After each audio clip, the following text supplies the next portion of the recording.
Imagine hearing these words from your spouse after nearly 2 decades. I don't love you anymore. Not sure I ever did.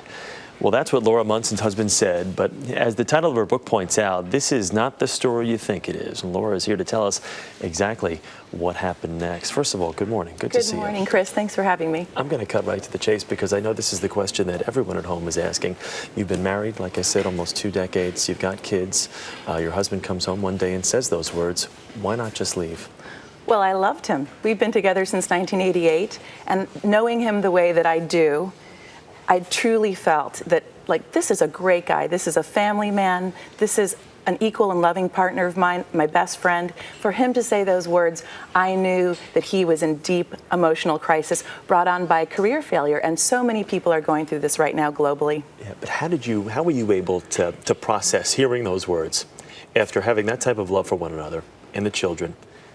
To think that this man that you love and that loves you could utter these words must have sent you into a total tailspin. Look, nobody wants to hear those words, I don't love you anymore. But people say all sorts of stuff when they're in crisis. And so my love for him had me go to a place of compassion and empathy. And so I said to him, I don't buy it. What can we do to give you the distance that you need without breaking up everything that we've created? A beautiful home in Montana, land, 2 wonderful children and animals, and he could have said nothing, I'm out of here. Yeah. But instead he chose to stick with it, and there began the season depicted in my book. And how was it received on his behalf to hear that, okay, she just wants to give me space? I mean, what was the reaction? Did he take the space? Did he lash out? He took the space. No, he didn't. And you know, I think there's so much power when you don't engage in the drama. People think that the power lies in reacting and posturing and fighting, but I've learned that that doesn't serve us. And during this time in my life, I really got to see what it was to pool your power.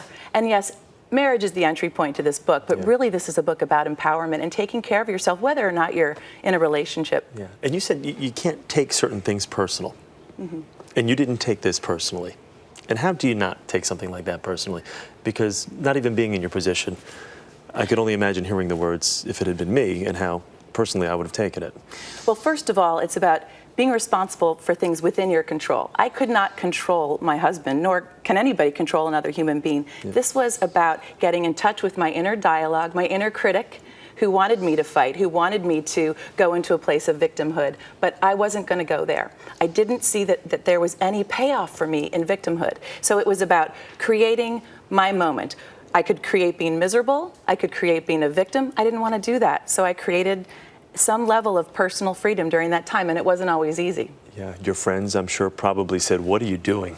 Just let him go and just start over. If this is his response and this is the way he's going to treat you, what do you tell friends and family that would probably didn't totally understand what you were doing? Well, easier said than done. And remember, in every relationship, breakdowns happen, crisis happens. It's not a matter of if.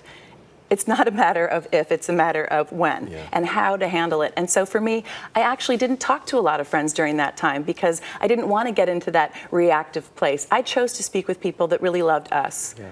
There was a time when you were opting to give your husband that much needed space, that he wasn't showing up on time for dinner, he would be gone for a few nights or a weekend, or wasn't there to mow the lawn when he should have been. What were the kids thinking at this point? Well, you know, kids are sort of oblivious at that age. It was summertime, we live in Montana, they were running around barefoot, but we were also very clear with them. We don't sell myths in our family, so we said, look, mom and dad are having a hard time right now, but we love you, and that doesn't mean that you're not safe.